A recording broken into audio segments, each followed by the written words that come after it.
Imagine building an investment empire on a principle that seemed crazy in 1937. Thomas Rowe Price Jr. did exactly that. He turned his back on the sales-driven world of Wall Street to create something completely different. Today, T. Rowe Price manages $1.79 trillion in assets and serves clients in 58 countries. This is not just a story about making money. It is a story about principles, patience, and the courage to be different when everyone else was chasing quick profits. Let us travel back to March 16, 1898. Thomas Rowe Price Jr. was born into a Baltimore family connected to American innovation. His mother was the niece of S. Duncan Black, co-founder of Black & Decker. Young Price grew up surrounded by builders and inventors. This shaped his entire worldview. He graduated from Swarthmore College in 1919 with a chemistry degree. His plan was to work for DuPont and become a scientist. But something happened that changed everything. He realized he was more interested in how money worked than how chemicals combined. This was a pivotal moment. The son of builders was about to become a builder himself, not of physical things but of financial futures. Price jumped into the investment world during the Roaring '20s. He worked at Baltimore brokerages as an entry-level researcher and account manager. What he saw disturbed him deeply. Firms were not focused on helping clients build wealth. They were focused on generating commissions. Brokers pushed whatever investments paid the highest fees, regardless of quality or suitability. The system rewarded sales volume, not client success. Price watched clients lose money while brokers got rich on transactions. He knew something was fundamentally broken. By the mid-1930s, Price had risen to head the investment department at McCubbin Legg & Company, a precursor to Legg Mason. He tried to implement his ideas about ethical investing and long-term growth strategies. His colleagues resisted. They liked the commission model just fine. Price was developing a reputation. Iron-willed. Difficult to work with. Uncompromising in his principles. The tensions grew until McCubbin Legg decided to phase out the investment management program entirely in 1937.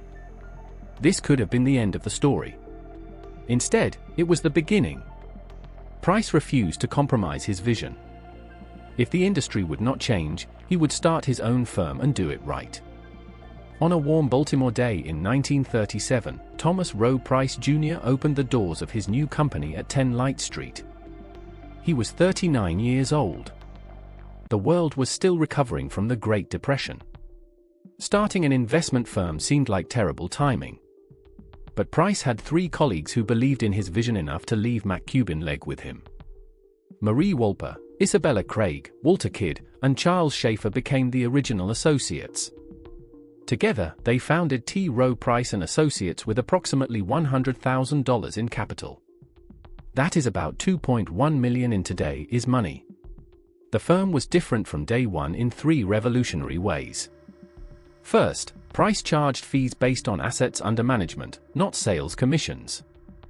This aligned his interests with his clients. If their portfolios grew, he made more money. If they lost value, he earned less. The incentive was to manage money well, not to churn transactions. Second, Price acted strictly as a fiduciary. He put client interests first, always, no exceptions. Third, and most radical, Price focused on growth stocks instead of value stocks. In 1937, this was unheard of. Everyone else was searching for undervalued companies trading below their intrinsic worth. Price looked for the opposite. He wanted companies with above-average earnings growth potential, operating in fertile fields with long runways for expansion.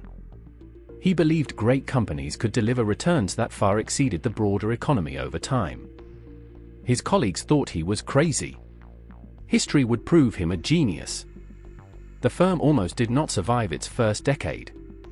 The late 1930s through the 1950s were brutal for financial markets. The Depression's aftermath lingered. World War II disrupted everything. Clients were scarce. Individual investors were skeptical of investing at all, let alone in some newfangled growth stock theory. Institutional clients were non-existent. The partners worked without regular salaries, accepting shares in the firm instead of paychecks. They scraped by on the irregular fees they could collect. Price's wife Eleanor had financial resources, and she bankrolled many of the firm's early losses. Her support kept the doors open when revenue dried up. Price had set a modest goal: build a firm with 25 employees and $60 million under management. For years, this seemed impossibly distant. But Price never wavered. He spent those difficult years refining his investment philosophy and proving it worked, slowly, painstakingly, one client at a time. By the late 1940s, something started to shift. The growth stock philosophy began generating real results. Companies like IBM and Xerox were emerging as technology leaders. Price had identified them early, before Wall Street caught on. His portfolios were growing faster than the market averages. Word spread through Baltimore and along the eastern seaboard. This eccentric investment counselor in Baltimore had figured something out. New clients started arriving. By 1950, the firm faced a wonderful problem. They had too many individual accounts for the staff to manage personally. Price made a decision that would transform the company. He incorporated the firm and launched their first mutual fund, the T. Rowe Price Growth Stock Fund. This allowed them to pool client money and manage it collectively. The fund launched in April 1950, and it became the vehicle that would carry Price's philosophy to millions of investors over the following decades. The Growth Stock Fund was built on Price's core thesis: invest in well-managed companies operating in growing industries where earnings and dividends would grow faster than inflation and the overall economy. He looked for companies with strong balance sheets, innovative products, expanding markets, and capable management teams. He was willing to pay premium prices for premium quality. This was the opposite of value investing. Price called it the life cycle theory of investing. Companies, like living organisms, go through phases: birth, growth, maturity, and decline. The goal was to identify companies in the growth phase and ride that expansion for years. Technology companies were perfect examples. In 1960, Price launched his second fund, New Horizons, focused specifically on emerging growth opportunities in technology. The fund invested in companies like Xerox, IBM, and Boeing. These were the innovation engines of the post-war era. New Horizons became one of the most successful growth funds in history. What made Price different was not just picking good companies. It was his research discipline and his patience. T. Rowe Price built an in-house research team that analyzed companies deeply. They studied management quality, competitive positioning, industry trends, financial strength, and growth potential. This proprietary research became the firm's competitive advantage. While competitors relied on Wall Street research reports, T. Rowe Price talked directly to company executives, visited facilities, and built their own models. Price also emphasized patience. He would hold stocks for years, even decades, as long as the growth thesis remained intact. This long-term orientation minimized taxes and transaction costs while allowing compound returns to work their magic. It also meant the firm avoided the constant churning that plagued commission-driven brokers. Price famously said that if you set up the firm conscientiously and succeeded in doing a good job for clients, compensation would follow on a sounder and more enduring basis. This philosophy guided every decision. By the 1960s, T. Rowe Price had become a respected name in investment management. The firm expanded steadily throughout that decade and into the 70s. Price himself began stepping back. In 1966, he sold his shares in the company, though he remained active in strategy and philosophy. He formally retired in 1971 but continued as a consultant until his death in 1983. What Price built was bigger than himself. The firm's culture was embedded in its processes, its hiring, its research, and its client relationships. The second generation of leaders maintained Price's principles while adapting to changing markets. This ability to preserve core values while evolving operationally became T. Rowe Price's defining characteristic. It allowed the firm to survive and thrive through multiple market cycles over the following decades. The 1980s brought new challenges and opportunities. Markets were transforming. Defined contribution retirement plans, like for 401ks, were becoming widespread. Individual investors suddenly needed help managing their retirement savings. Mutual funds became the primary vehicle for retirement investing. T. Rowe Price was perfectly positioned. They had the growth stock expertise, the research capabilities, and the fiduciary culture that retirement savers needed. The firm expanded its fund offerings aggressively. They launched funds across different market capitalizations, growth and value styles, international markets, and fixed income. Each fund maintained the research-driven, long-term approach that Price had established. The Growth Stock Fund remained the flagship, but New Horizons, mid-cap growth, equity income, and international stock funds all attracted significant assets. In 1986, T. Rowe Price went public, listing on NASDAQ under the ticker symbol TROW. This provided permanent capital to fund expansion while allowing employees to share in the firm's success through stock ownership. The 1990s were an extraordinary period. The technology boom played directly into T. Rowe Price's strengths. The firm had been investing in technology companies since the 1960s with IBM and Xerox. By the 90s, they understood software, semiconductors, networking, and internet companies better than most. The firm's Science and Technology Fund, managed by Roger McNamee, became one of the hottest funds in America. Assets poured in. The Growth Stock Fund was delivering annualized returns above 30%. New Horizons, focused on small-cap growth, was crushing its benchmarks. But 1999 and 2000 tested everything. The dot-com bubble inflated valuations to absurd levels. Companies with no profits were valued in the billions. T. Rowe Price faced a dilemma. Their growth philosophy meant they owned technology stocks. But their discipline meant they refused to abandon valuation entirely. They trimmed positions as valuations became extreme. They passed on deals that seemed insane. When the bubble burst in March 2000, T. Rowe Price funds declined, but they held up far better than the NASDAQ. The firm's discipline had protected clients from the worst excesses. The 2000s brought a new era. After the dot-com crash, markets entered a volatile period. The 9/11 attacks, corporate scandals like Enron, and eventually the 2008 financial crisis tested every investment firm. T. Rowe Price navigated this turbulence better than most. Their focus on quality growth companies with strong balance sheets provided resilience.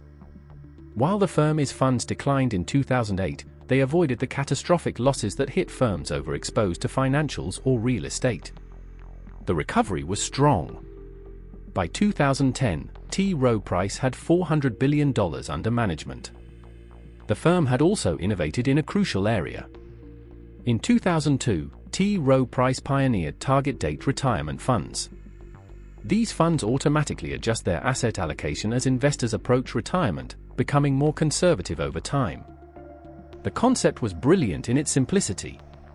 An investor planning to retire in 2030 would invest in the Retirement 2030 fund.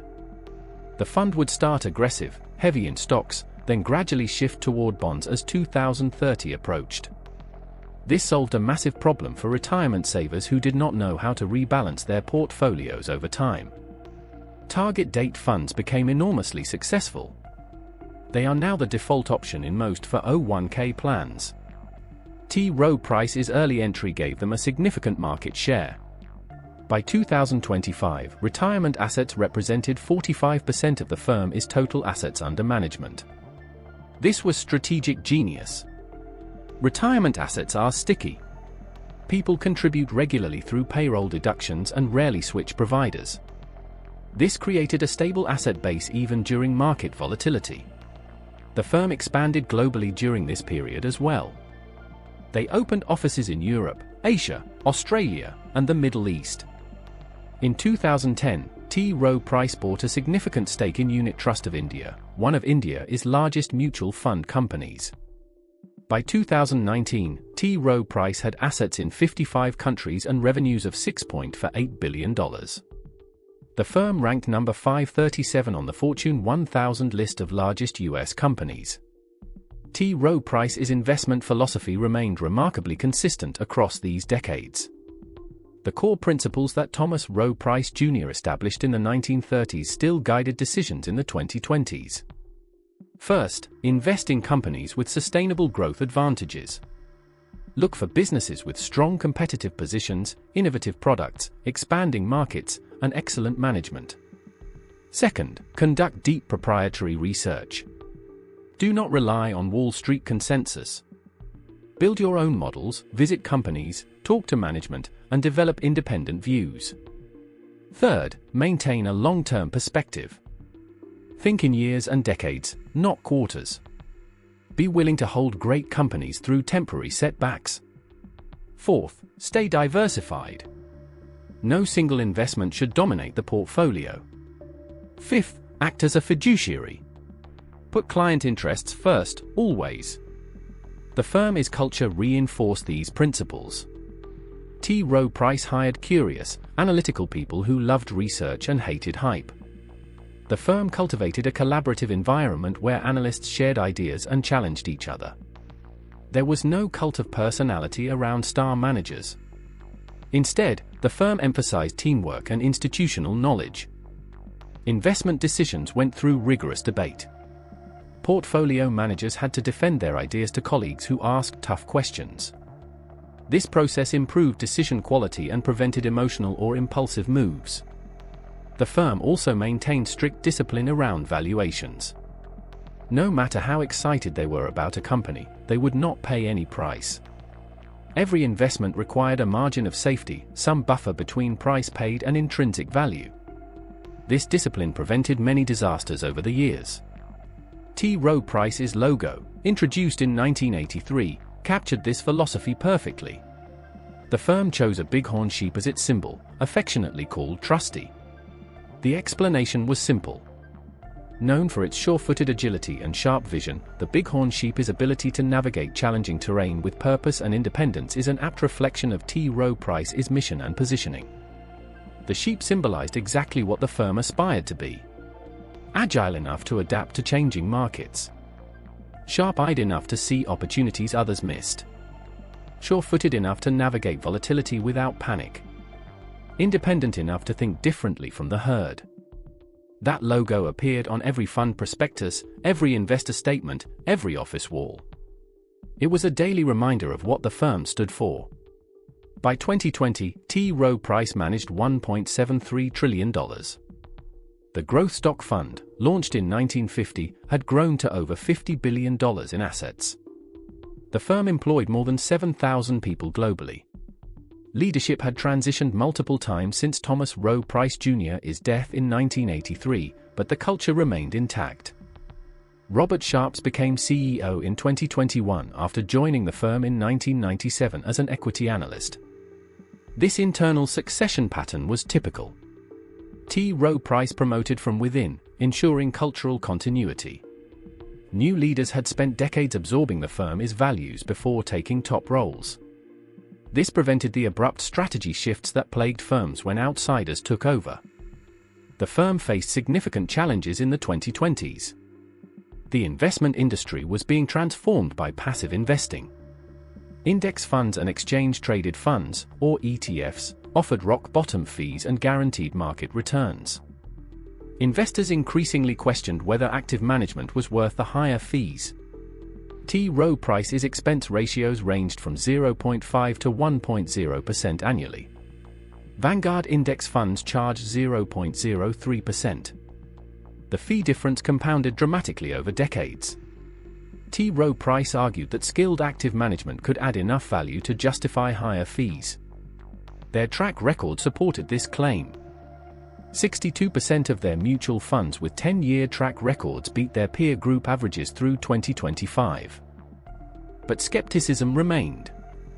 Many investors decided that even if some active funds outperformed, identifying which ones in advance was too difficult. Better to just buy the index and guarantee the market return. This shift toward passive investing created persistent outflows for T. Rowe Price. In 2024, the firm experienced $43.2 billion in net outflows. Clients were pulling money out faster than new money came in. In 2025, the outflows continued. Quarter 1 saw $8.6 billion in outflows. Quarter 2 saw $14.9 billion. The pattern was clear. Investors were moving to cheaper passive options. The outflows were concentrated in US equity funds, which carried the highest fees. Meanwhile, lower fee vehicles like ETFs and institutional accounts saw inflows. This hurt profitability because the new money earned lower fees than the departing money. The firm's effective fee rate declined from 41 basis points to under 40 basis points. That might not sound dramatic, but across $1.7 trillion in assets, every basis point represented $17 billion in annual revenue. T. Rowe Price responded strategically. First, they dramatically expanded their ETF offerings. In 2020, they launched their first actively managed ETFs. These combined active management with the ETF structure is tax efficiency and liquidity. By June 2025, ETF assets reached $16.2 billion, nearly doubling from $8.7 billion at the end of 2024. Second, they doubled down on retirement solutions. Target date funds remained strong, with consistent inflows from 401k plans. The firm invested heavily in retirement planning tools, advice services, and digital experiences. Third, they maintained research excellence. T. Rowe Price spent over $1 billion annually on research and technology. They hired data scientists, built proprietary analytical tools, and enhanced their investment processes. The goal was to sustain the performance advantage that justified active management fees. The firm also explored new areas. In 2021, T. Rowe Price acquired Oak Hill Advisors, expanding into alternative credit markets. They partnered with insurance companies to manage assets backing life and annuity products. They explored private markets and digital assets. These moves aimed to diversify revenue beyond traditional mutual funds. But the transition was painful. Despite assets reaching $1.79 trillion by November 2025, profits faced pressure. Operating margins fell from 37% in 2023 to 34% by 2025. The firm announced job cuts in 2025 and closed some smaller strategies. These were difficult decisions for a firm that prided itself on employee loyalty and long-term thinking. But financial realities demanded action. CEO Robert Sharps remained optimistic in public statements. He told investors in 2024 that the firm had a path back to positive flows by 2025. He emphasized that fee compression was stabilizing and that performance improvements in active equity funds would attract new money. He pointed to the ETF business's rapid growth as proof that T. Rowe Price could adapt. But privately, everyone understood the magnitude of the challenge. The industry was changing fundamentally. Passive investing was not a fad. It was a structural shift driven by technology, transparency, and economic logic. T. Rowe Price could not wish it away. They had to evolve while preserving what made them special. The firm's investment performance remained strong over long periods, which was encouraging. 69% of their funds outperformed peer averages over 1 year through mid-2025. 57% beat peers over 3 years.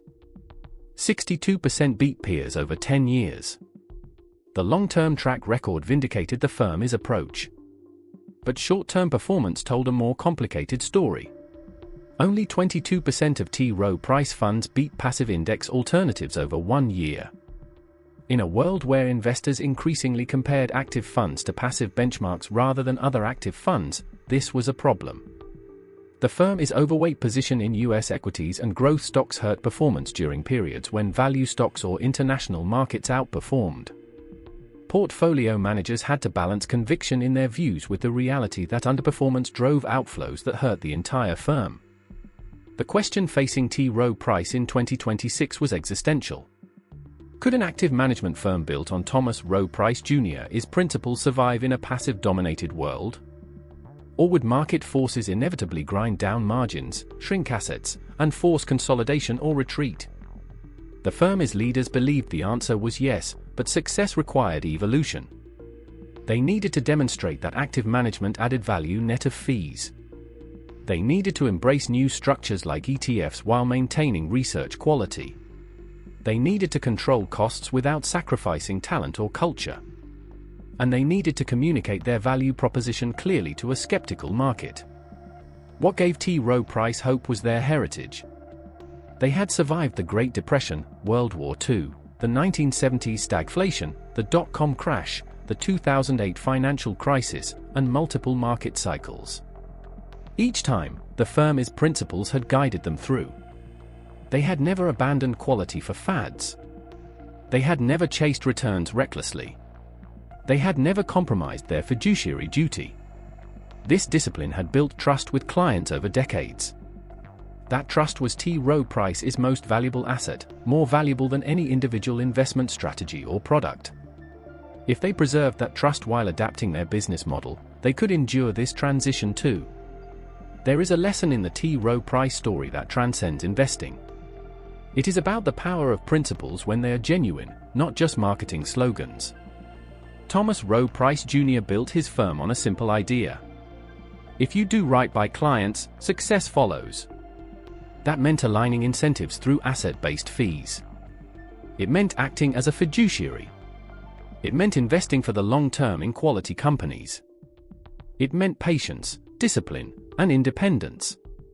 These were not revolutionary concepts, but they were revolutionary in practice in 1937. The entire industry operated differently. Price's willingness to be different, to endure skepticism and struggle, created something enduring. 88 years later, T. Rowe Price still exists because those principles were embedded so deeply that they survived the founder's death and multiple leadership generations. They became institutional, not personal. The firm faces its greatest challenge yet. Passive investing is more disruptive than any market crash because it questions the fundamental value of what T. Rowe Price does. If markets are efficient and stock picking adds no value, then active management is just expensive indexing. This is an intellectual and economic challenge that cannot be solved by riding out a bear market. It requires proving, repeatedly, that skillful analysis and judgment can generate excess returns that justify higher fees. Some active managers will succeed at this. Most will not. T. Rowe Price's history suggests they belong in the first category, but history does not guarantee the future. The next decade will determine whether Thomas Rowe Price Jr.'s principles can sustain a major investment firm in the algorithmic age, or whether his creation joins the many investment firms that thrived for a generation then faded into history. What seems certain is that investment management will always require trust. Clients must trust that their advisor acts in their interest. They must trust in competence, integrity, and alignment of incentives. These were Thomas Rowe Price Jr.'s founding principles. They remain relevant even in a world of index funds and robo-advisors. The question is whether T. Rowe Price the institution can maintain that trust while navigating wrenching industry change. The next chapters of this story have not been written. But the foundation laid in 1937 by a stubborn, principled chemist turned investor provides a base to build on. That is the real legacy of T. Rowe Price, not the funds or the returns, but the example of building an institution on principles that endure because they are true. Whether those principles are enough to navigate the 21st century investment landscape remains the great question facing this storied firm as it enters its 9th decade of existence.